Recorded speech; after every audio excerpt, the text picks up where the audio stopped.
what's going on, guys?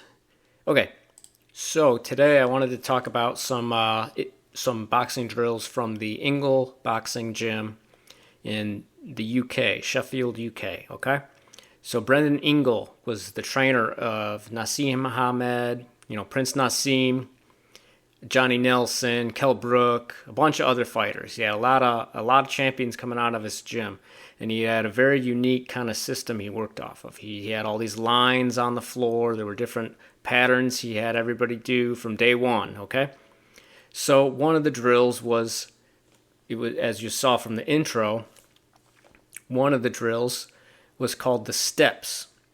Okay, so the point of this drill is you're walking straight forward, and you hit the bag. There's usually someone holding the bag, and they seem to be working on power, just going straight forward, getting these kind of walk-in punches. Okay, so they walk straight in, they throw a combo, and then they walk straight out.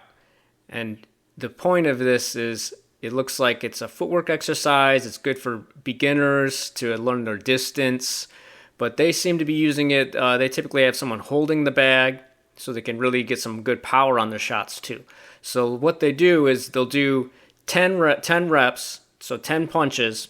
You walk straight forward, you pick one punch at first, you just do the jab. You walk straight forward, hit the bag with the jab, and you walk straight back, okay?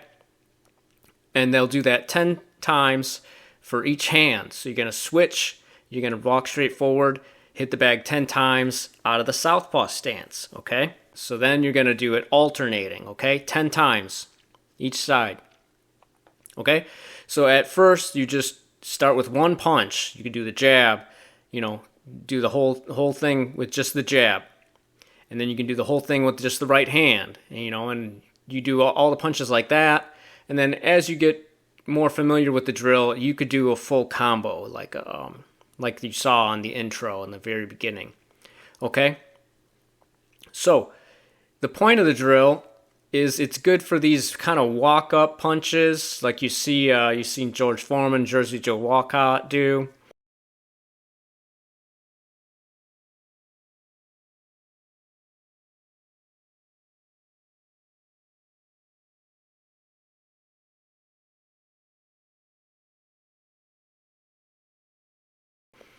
And it's really good for your distance management.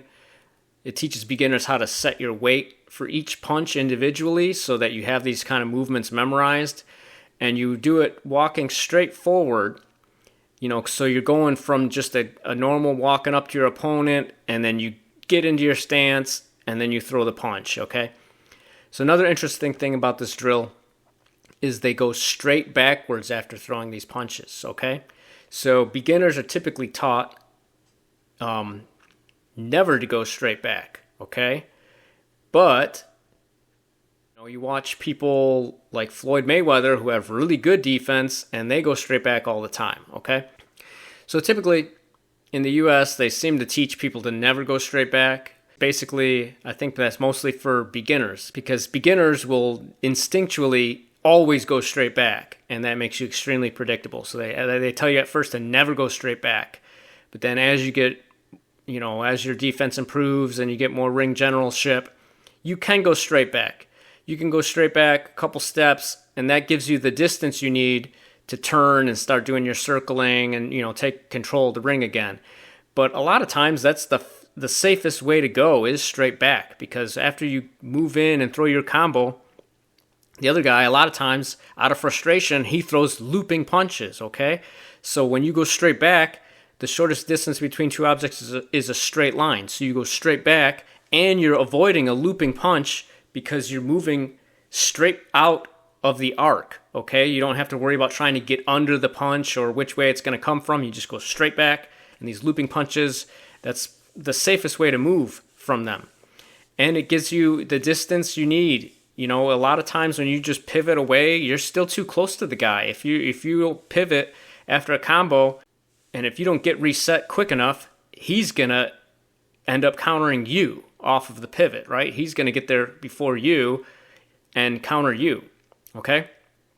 So it's just another direction to move after your punches, okay? So this drill gets you used to the mechanics of doing it, and it gives you a good sense of distance, okay? So check it out. So here I am just moving forward, throwing the 2, okay? So you do this 10 times each hand. So I do this orthodox 10 times, southpaw 10 times, and then I do 10 times switching each time. So it gets you used to switching stances and not worrying about which foot's in front, okay?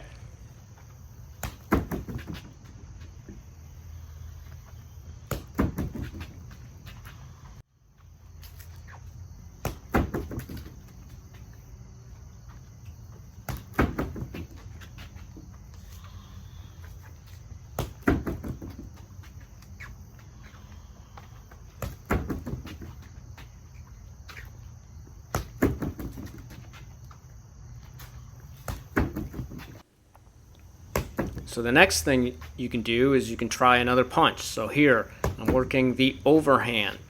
Same concept applies. 10 times orthodox, 10 times southpaw, and 10 times switching. Okay? So, the hook is probably the most difficult punch to throw during this drill. For whatever reason, it's pretty tricky to get the timing to walk up like this and be perfectly in position to throw the hook. So start with the overhand, or this kind of looping rear hand punch first. That'll get you used to this coordination a little bit, and then try your hooks, okay?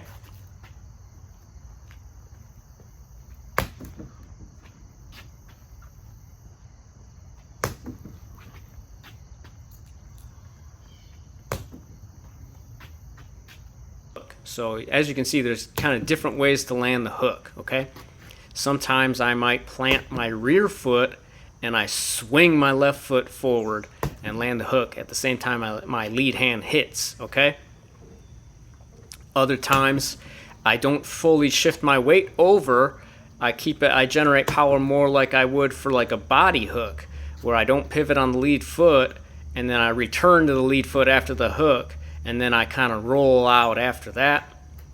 And then the other way is I actually get in position and land, and I shift my weight and I land on my rear foot the same time the hook lands, okay? So these are 3 kind of different ways of getting power into the hook and getting these walk-up hooks from this drill, okay? This is the most difficult part of the drill. So once you've practiced the other punches and gotten used to the drill, make sure you spend some time with the hook and try these different landings, okay? Some are going to feel very unnatural, but get used to them. You know, this is the whole point of these drills, are coordination and balance and timing and all that, okay? It's working all that, and you know, you're working off a stationary bag, preferably in the beginning with these drills, and that'll help you with your timing and distance control, okay? So then once you can do the hooks kind of comfortably, then what I like to do is then I will just walk up to the bag, do the steps, you know, but then I'm going to not worry about which foot. I'm not thinking about my feet at all. So what I do is I walk up to the bag and I'm going to throw the right hand, and it doesn't matter if it's going to be a lead right hand or a rear kind of overhand. I don't worry about that. I just walk up, whatever the distance is, whatever the timing is, and I throw the right hand, okay? Then I do the same thing for the left, okay? So I'm not worried. It's going to either be a kind of looping overhand or a lead hook, but either way, I'm not thinking about that. I just want to be thinking about landing the shot, okay? So this is like the kind of drill, you're cutting off the ring, and someone's moving away, and you just swing that shot out and nail them, okay? Think about Chavez versus Roger Mayweather, that kind of punch where they don't really see it coming and you don't really have it planned. You're just walking up and you throw the shot regardless of which foot's in front. You know, you're thinking about landing the shot. That's the main thing. And you know, you don't really focus on what kind of punch it is. All that matters is that at the last second, you know you want to throw the right hand, and that's the hand you throw, okay? So try them out. Like the video, sub the channel. Peace.